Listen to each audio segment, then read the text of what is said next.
Hello, my name is Sebastian Pacetti. I'm the creative director of the game called Momentum.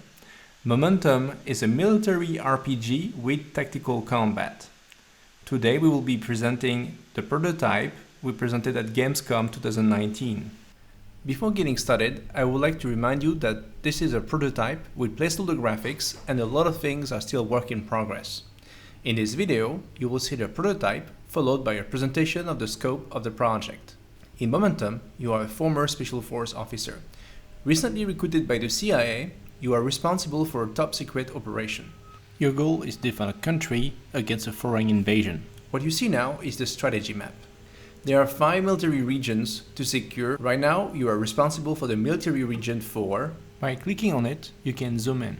As you can see, in a military region, there are multiple points of interest you can visit. When you will start the game, very few will be visible, and you will have to start to unlock the different locations as you collect intelligence and talk to NPCs. Right now, I'm receiving a radio transmission.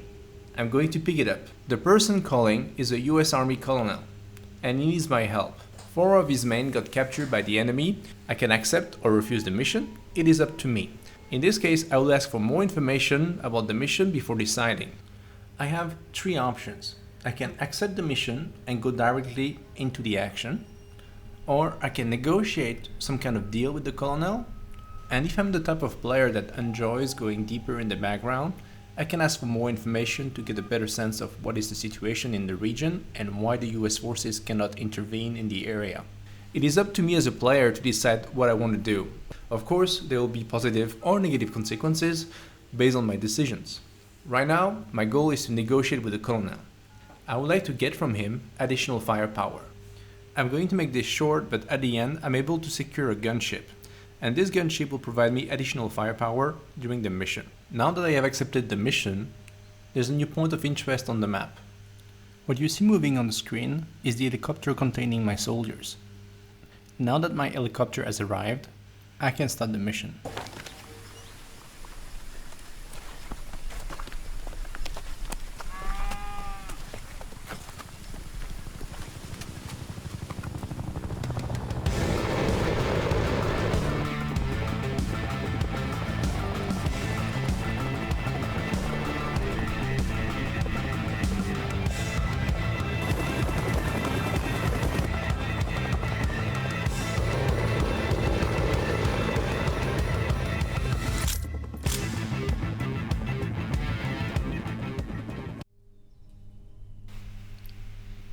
Alright, my men have now arrived in the sector. My goal is to find where the prisoners are. There are 4 soldiers on the screen. My character is the one called Captain. In Momentum I can recruit companions, and in this mission I have 3 of them with me. If I want to know the details of Elias X, I just have to click on his portrait.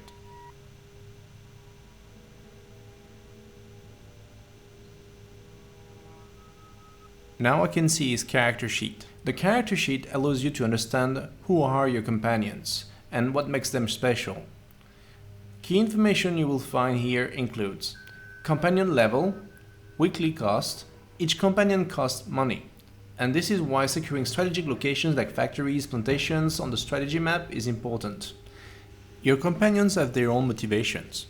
Depending on what they care about, they will have a different attitude toward your own actions. And of course, each companion has its own stats, skills, and perks. So, depending on the mission, sometimes you may have to take a really crazy guy in your team because he has a really rare skill set. For instance, in this group, there's a companion called the Beast. He is a bit of a jerk, or let's just say he has an attitude problem and he's not the most friendly person. But since he is a great machine gunner and has a unique talent for interrogation, it is tempting to bring him in dangerous missions.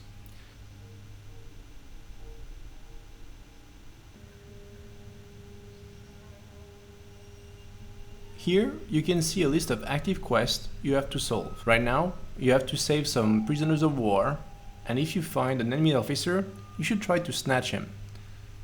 Enemy officers are very valuable. They provide you intel on key locations, and also capturing them is extremely important to progress in the story. In Momentum, each character has its own inventory. It is still work in progress, but you can already see how it will work. Each character has its own gear, will carry its own weapon, ammunitions, and other valuable equipments. For instance, this guy has cigarettes. Things like water, cigarettes, alcohol, and even drugs have a role to play in this game. What I mean by that is, when bullets start flying and your companions get wounded or see their friends die, they might really well panic in the middle of a firefight, and then things will get really ugly. When you feel that some of your men are about to panic, it might be a good idea to give them something to calm their nerves. If your companions smoke a cigarette or drink a bit of alcohol, it might help them cope with the most difficult situation. But of course, nothing is without consequences. The excessive usage of boosts and stimulants will have a long-lasting impact on your companions. We are taking inspiration from games like Darkest Dungeon. In Momentum, if your characters keep facing terrible situations, they will develop severe addictions and psychological wounds. Their combat readiness will be impacted, and their stats and skill will suffer from it. Going on a mission with an alcoholic, a drug addict, or someone with severe PTSD may not be the best idea. Alright, now it is time to look for those prisoners of war. This icon on top of the screen indicates that I have a visual on two enemies. My characters are not yet engaged in combat, so I can move in real-time mode. As soon as the combat will start, the game will switch to turn-based.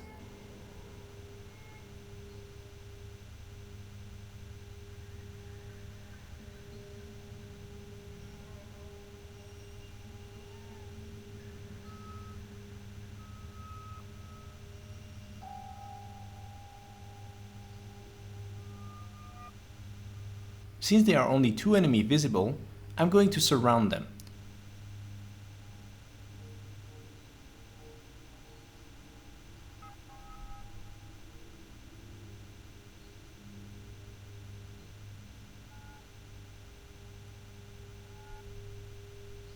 There are two types of covers in Momentum: full covers and half covers.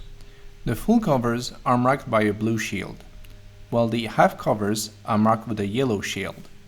I'm going to place my own character behind this tree to benefit from the full cover.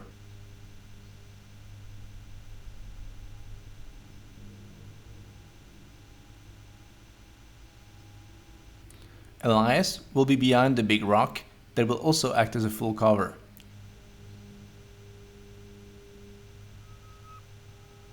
Now I'm going to put the beast behind the enemy patrol, because I want to flank them. If I attack the enemies now, I will have the initiative, because they haven't been alerted yet of my presence. If the enemies detect my men while I'm in real-time mode, they will have the opportunity to fire first. They can detect my men through visual contact or audio contact. Visual contact happens by stepping in this red circle on the ground. Audio contacts will be triggered by gunshots and explosions. I'm going to show you what happens when you're not careful in Momentum. Look at my character, FNG, walking toward the enemy. As you can see, the enemy can be deadly. As soon as the enemy has detected my companion, they rush to cover and fired at him. And now he is bleeding out on the ground. Some civilians are panicked by the gunshots. I hope they will not inform the other patrols in the area about our presence. Now it is my turn. Each turn will give my soldiers two actions. Those two actions can be used to move, shoot, or even use special abilities. I need to take those enemies out fast, or all these gunshots might alert even more enemies. This is why it may be important from time to time to bring in an assassin, or someone at least that can kill silently. When I engage the enemy, depending on the weapon and distance, I can select single or full auto to optimize my chances to kill the enemy. Since the enemy is now in cover, aimed shots might be more effective.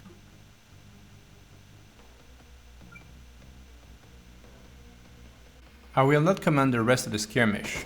After it, I will show additional features of the game.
The combat is now over.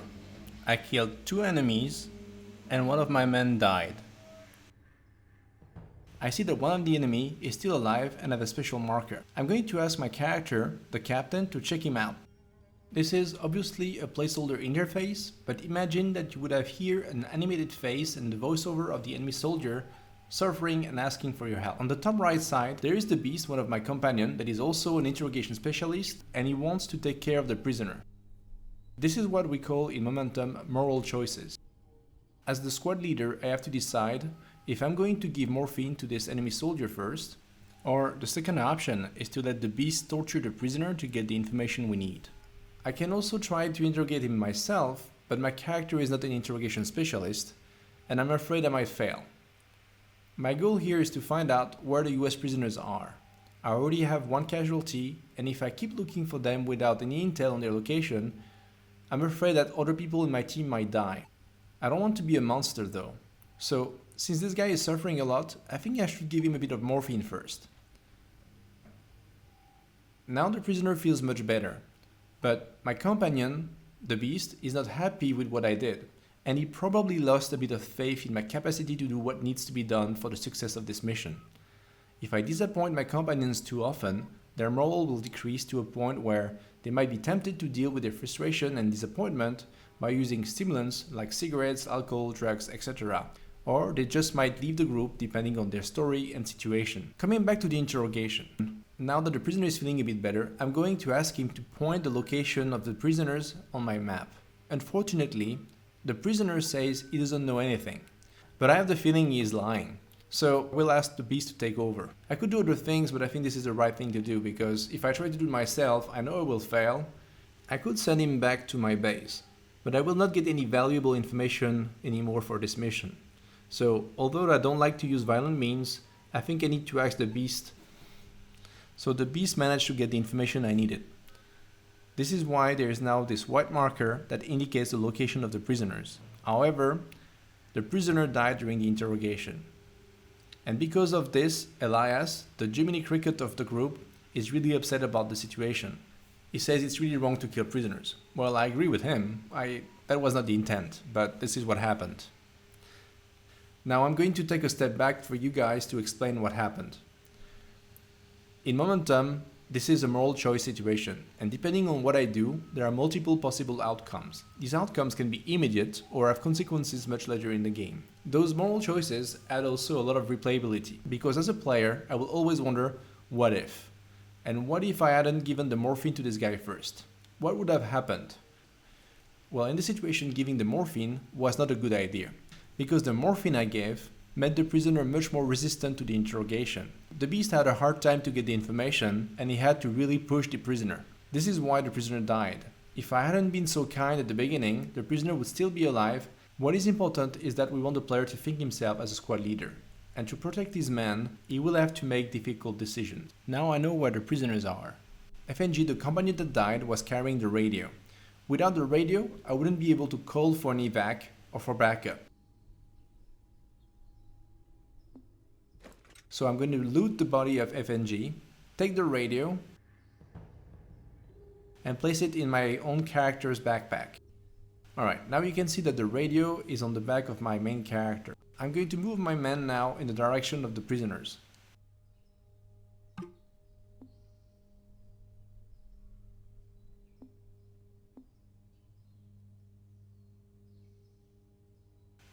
As you can see, there are civilians planting rice. I need to avoid killing civilians as much as possible, because part of my mission is to earn the trust of the local population. I will explain it more in detail in the next part of the presentation, but everything is connected.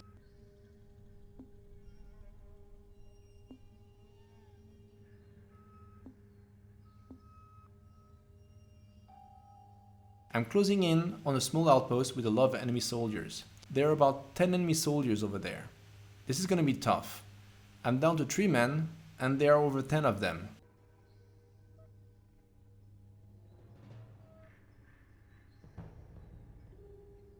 I'm going to spread my men around, but it wouldn't be very wise for me to attack them directly.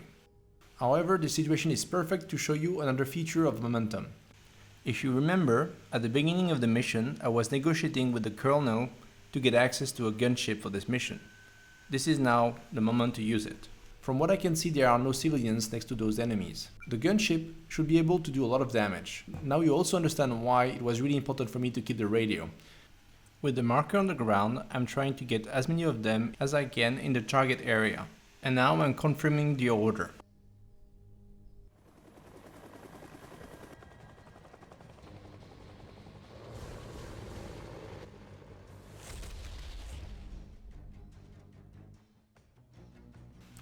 I killed a lot of these guys, and as you can see, the terrain is fully destructible.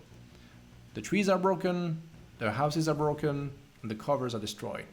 Now I'm going to finish off the survivors. The presentation of the prototype is over, and what you have seen so far is what we have presented at Gamescom. If you would like to see the next part of the video with the publisher presentation and the full scope of the project, please click on the link.